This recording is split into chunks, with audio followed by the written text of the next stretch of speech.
Hi, this is Munson with Munson Music, and we're going to talk about how you can play a song called If You Don't Want to Love Me by Tamar Braxton. And we're going to end up cabling this on 1st fret and then 2nd fret to kind of match the recording. But we're going to start off kind of walking through some things in root position. And we start off on a G major chord. When we play G major, first finger goes to A on the 2nd fret, 2nd finger on the low E string 3rd fret, and 3rd finger on the high E string 3rd fret. And if you strum all those together, that sounds a G major chord, and it sounds really, really happy. Now you may also want to think about putting the 3rd finger on the B string 3rd, pinky on the high E string 3rd, and kind of working that for your G major. And then from the G we go to a D major chord. When we play D major, first finger goes to the G on the 2nd fret, 2nd finger on the high E 2nd fret, 3rd finger on the B string 3rd fret, and if you strum the D string to the high E string, that sounds a D major chord, and it sounds really happy.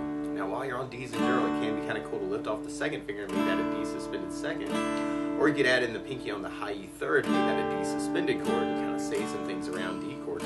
But in the bass on that chord, actually, you'll hear the low E string on the 2nd fret kind of come out. That's an F sharp note. And you can even take your thumb and kind of add that to that. And that's called a D slash F sharp, or D with an F sharp in the bass. Now you can also readjust the fingers and do first finger on the low E 2nd, 2nd finger on the G 2nd, 3rd finger on the high E 2nd, pinky on the B string 3rd for a D slash F sharp. Or you could use a D sus slash F sharp, where you do first finger on the low E 2nd, 2nd finger on the G 2nd, 3rd finger on the B string 3rd, pinky on the high E string 3rd for that change. And then from the D slash F sharp we go to an E minor chord. When we play E minor, first finger goes to A on the 2nd fret, 2nd finger on the D string 2nd fret, and if you strum all those together, that sounds an E minor chord, and it sounds really sad. Now you may also want to think about adding in the 3rd finger on the B string 3rd, pinky on the high E string 3rd, kind of working that for your E minor. It's the E minor 7. And then from the E minor we go to D major, and then we go to a C major chord. When we play C major, first finger goes to the B string on the 1st fret, 2nd finger on the D string 2nd, 3rd finger on the A string 3rd fret. And if you strum the A string to the high E string, that sounds a C major chord, and it sounds really, really happy. Now while you're on C's in general, it can be kind of cool to lift off the first finger and make that a C major 7. Or you could add in the pinky on the B string 3rd and make it a C major 9 and kind of say some things around the C chord. Or you could use another C major 9, where you do first finger on the D 2nd, 2nd finger on the A 3rd, 3rd finger on the B 3rd, pinky on the high E 3rd for a C major 9. And then from the C, we go to an A minor chord. We play A minor. First finger goes to the B string on the 1st fret, 2nd finger on the D string 2nd fret, 3rd finger on the G string 2nd fret. And if you strum all those together, that sounds an A minor chord, and it sounds really sad. Now while you're on A minors in general, it can be kind of cool to lift off the first finger and make that an A suspended 2nd. Or you could add in the pinky on the B string 3rd for an A suspended chord and kind of say some things around A minor. Or you could lift off the 3rd finger and make it an A minor 7. Or you could take the pinky and kind of add it in on the high E 3rd for an A minor 7. Or another possibility would be to do an A7 sus, where you do first finger on the D 2nd, 2nd finger on the G 2nd, 3rd finger on the B 3rd, pinky on the high E 3rd for the A. You can kind of work that up. That makes that a little bit easier to kind of get back to those other chord voicings. So you could almost leave 3 and 4 down on the B and the E. Kind of G, D slash F sharp, E minor 7. You could even do D sus, and then C major 9, and then the A7 sus, D sus, if you want a really easy way out. There's a couple different strumming options you may want to use though, and you could even kind of use almost a down idea, kind of a 4 down on the G, 4 on the D slash F sharp, 4 on the E minor, 4 on the D, but then we do 8 on C, 4, 5, 6, 7, 8, and then 4 on the A minor, 4 on the D. So G, 2, 3, 4, D slash F sharp, 2, 3, 4, E minor, 1, 2, 3, 4, D, 1, 2, 3, 4, C.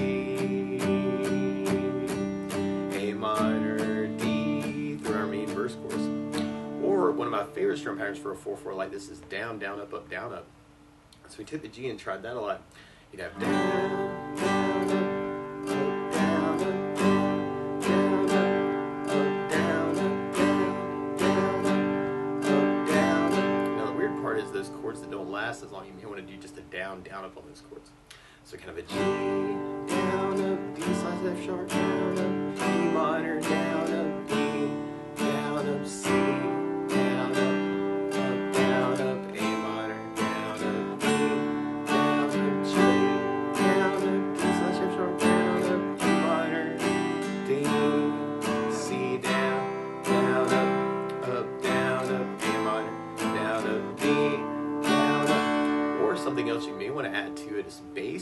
lot of times on that first down of the down, down, up, you could throw in a bass for the chord. So on the G, you'd have low E for the bass. On the D/F sharp, you'd have low E for the bass. On the E minor, you'd have low E for the bass. On the D, you'd have the D for the bass. And on the C, you'd have the A for the bass. And on the A minor, you'd have the A for the bass. And on that last D, you'd have the D for the bass. So we tried adding basses to that. You'd have G with low E bass, D/F sharp, E minor, D, C, A minor, D, G, D/F sharp, E minor, D, C, A minor, D. Or if you kind of dig on this as a fingerstyle idea, this could be kind of cool if you're interested, is the thumb could kind of become your bass player for the E and the A and the D string. And you could kind of line up your fingers. Index finger's job is to play the G string, middle finger's job is to play the B string, and the ring finger's job is to play the high E string.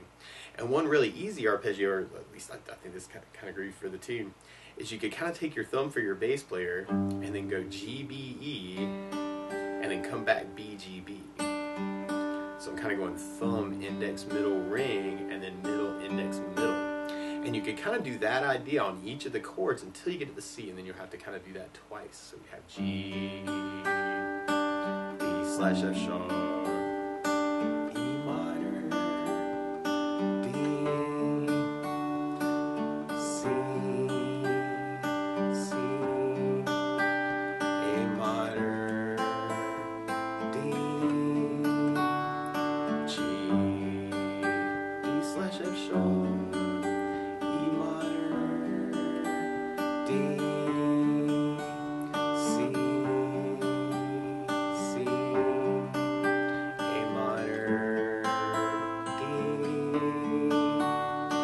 Or another strum pattern that I would think about using through the song is something called the 16th note strum pattern. And what I mean by that is if you're tapping your foot to the beat, right now we're kind of dividing that beat into two parts with our down, down, up, down, up. 1, 2, 1, 2, and that's called an 8th note. What a 16th note is where we can divide that into 4 parts. 1, 2, 3, 4, 1, 2, 3, 4. And one of my favorite 16th note strum patterns is long down, down, down, up, down, down, up, down. And what I mean by that is if you take the G and do it down for 4, 1, 2, 3, 4, 1, 2, 3, 4, 1, 2, 3, 4. That's what you do on the first beat. Then on the second beat, you do it down on 1, down on 3, up on 4. So you're going 1, 2, 3, 4, down, down, up, down, down, up, down, down, up. And then on the third beat, you're doing an up on 2, down on 3. So you're going 1, 2, 3, 4, 1, up, down, 1, up, down, 1, up, down. And then on the last beat, you're going down, up, right along with the 1, 2, 3, 4.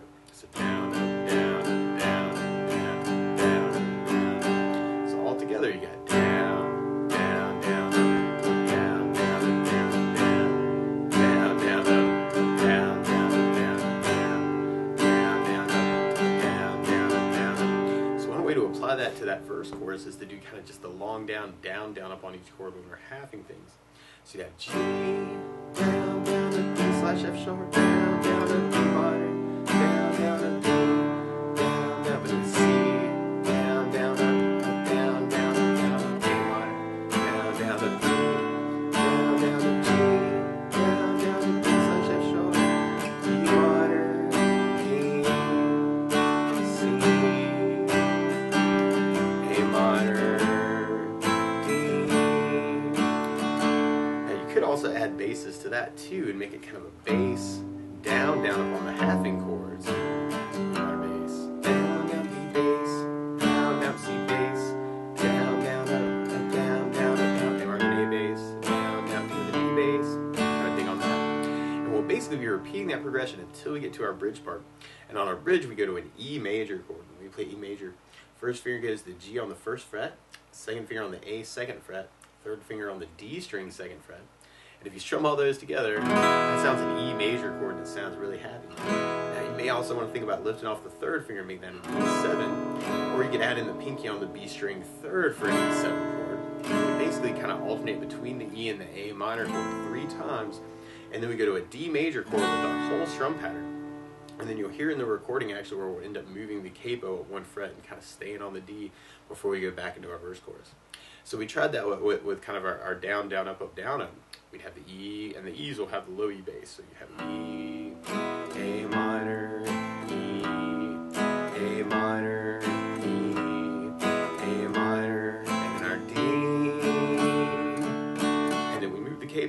we stay on D.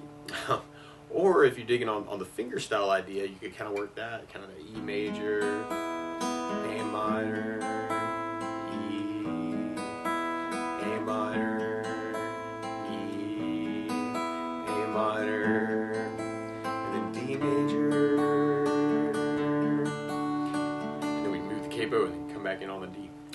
Or if you're digging on the 16th pattern, you'd have the E, A minor, E, A minor, E, A minor, and our D, and then we move the capo and then kind of stay on the D before we kind of set it up. Now the weird part is to play along with Tamar Braxton, instead of starting on a G chord, she's starting on an A flat major chord.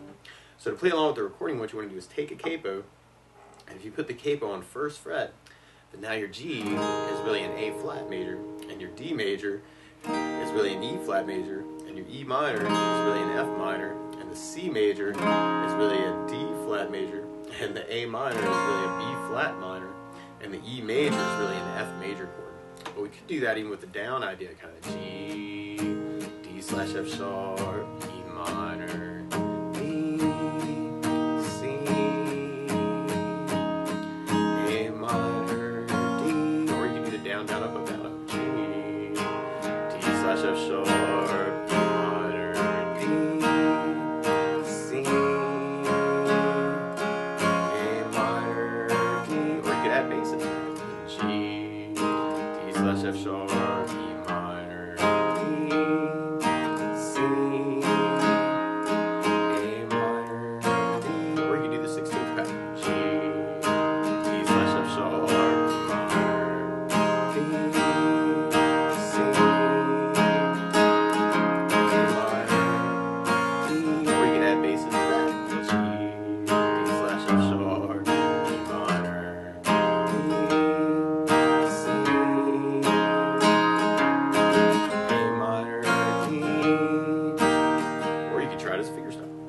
the G, D slash F sharp, E minor, D, C, A minor, D, G, D slash F sharp, E minor, D, C, A minor, D, and then we basically be repeating that until we get to our bridge part, and then we could do that with our down, down, up, and have the E major, A minor, E major, A minor, E major, A minor, and then our D major, and then you want to move the capo, and then D major, before we come in on our outro chorus. Or you could try it with your 16th pattern and have the E,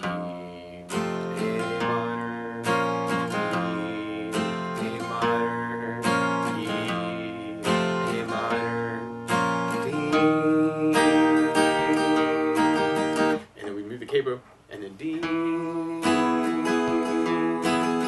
we come in on our outro verse chorus. Or you could try fingerstyle, and then you have the E major, A minor, E, A minor, E, A minor, and D, and then we move the capo, and then from there, then we'll be going back into our outro chorus and back to our verse chorus idea for the end. E minor, D. Now, if you know the licks around these chords too, feel free to kind of take this lesson and run with it any way you want to, and kind of embellish it and kind of see what you can say with the lesson too. So it might be kind of a cool thing to kind of play around with. Kind of add little licks if you can. A minor.